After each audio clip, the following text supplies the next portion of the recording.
stay calm in there. You aren't saying nothing. Well, you are now. Shut up. You know, my wife has acquired ideas significantly above her station. She's been reading too many goddamn books. Personally, I'm against education. Of women, I mean. And men, I guess. Unnecessary. Doesn't add much to the world. Education.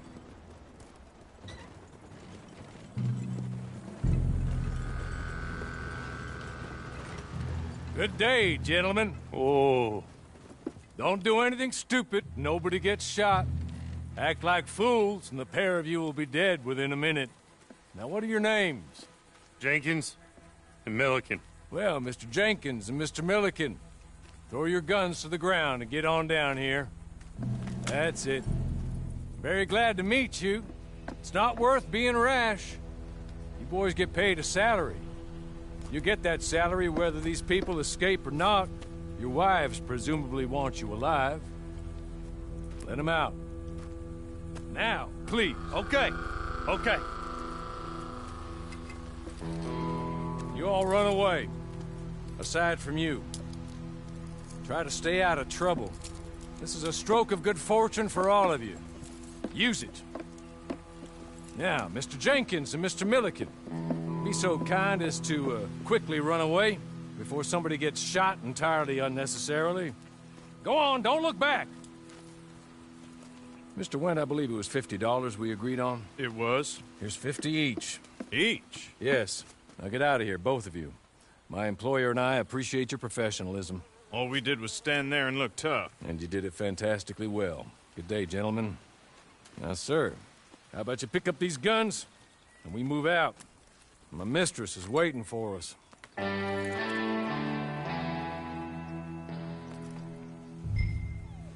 Come along.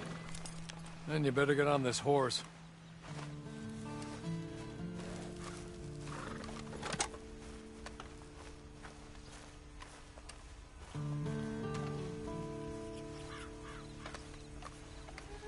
It's not much of an animal, but they haven't got far to ride. Yeah, I waited on them moving you some weeks. I can wait a while longer. Ready? Wonderful. I hope you'll forgive the secrecy. My employer particularly values discretion. My name is Mr. Horley, by the way.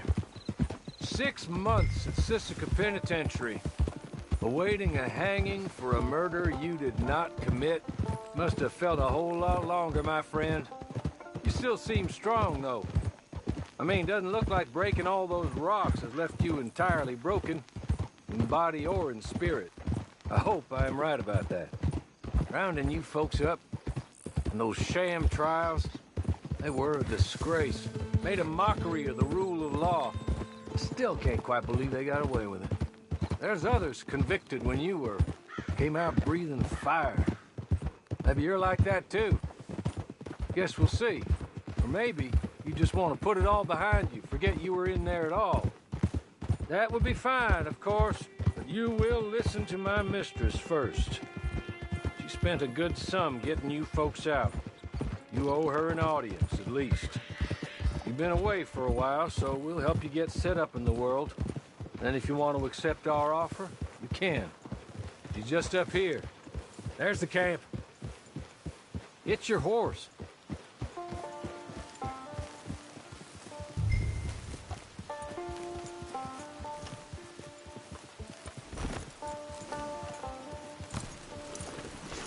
Tie it here.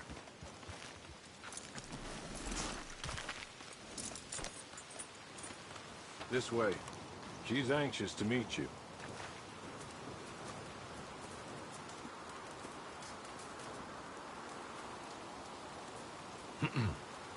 Madam, we're back. Hello. Jessica Leclerc, how do you do? What did you tell him? Nothing, as we discussed. Thank you, Horley. I do hope we haven't inconvenienced you dreadfully. But seeing as you were due to be hanged in a week, I'm sure you don't object too strongly. I know you're innocent. Well, not perhaps exactly innocent, but not guilty of what you were accused. I know you and those who were with you that died were little more than patsies, and that you were set up by one of 3 men or a woman, possibly by all of them. I can't be sure, but that is all I know so far. And one of these people also made Mrs. Leclerc a widow. And I will avenge my husband's death, so help me God. But I will not avenge it upon them who did not cause it, or caused it unwittingly. Anyway, I'm sure this is all a touch confusing and melodramatic. Where are my manners? Hawley, please show our guests to their tent and give them some fresh clothes to put on. Very good, madam. Then serve us both a little refreshment. Certainly, madam. This way. You'll find a change of clothes in there, alongside a few other items you might need, a lasso, a knife, and a lantern, I believe.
That looks more comfortable. Hawley, Here, madam. you're very good health. I suppose it beats dying, Mrs. Leclerc's husband was murdered by one of his business partners. And I intend to find out which one. Or rather, I intend for you to find out. And kill them. You're the only person I could possibly trust to do whatever it takes. Because you and your accomplices, you're the only other victims of their lies still alive. You see, you walked into the town at approximately the same time my husband was shot in the back, but by another gun, firing different bullets to those you possessed when you were arrested. These bullets, this was their mistake. You were rounded up and sentenced to death, all because you came to town and didn't talk too much and seemed like you were nasty. Anyway, here they are, the people who run Blackwater. Mr. Jeremiah Shaw, banker, real estate speculator, and crook. Mr. Amos Lansing, ranch owner, speculator, and crook. Mrs. Grace Lansing, his wife, society patroness, lover of the arts, crook, and my former best friend. Teddy Brown, her disgraced brother, outlaw, wanted man, and still in contact with them. All I ask of you is your help in finding out quite what happened. Mrs. Leclerc would like to help you get back on your feet. Get back to work. Whatever your work may be, I don't judge.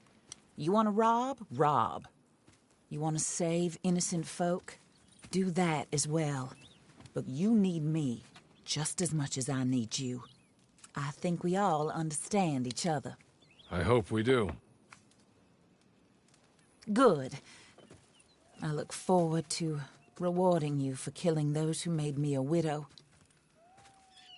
My husband was a true believer in this country and in the West. He was killed for greed. Foul greed when there's quite enough for everybody. I don't care what your scruples are as to killing. I will take the full burden of that sin upon my shoulders. Goodbye, for now. Then Hawley, go introduce him to nice Mr. Cripps. I think you'll like Cripps well enough.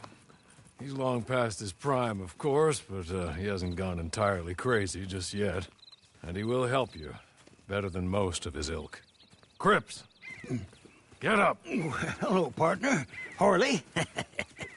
This is your new boss. Oh, pleased to meet you, partner. J.B. Cripps at your service. We'll pay to get your camp established. Mrs. Leclerc is a generous benefactor. And, where are we headed?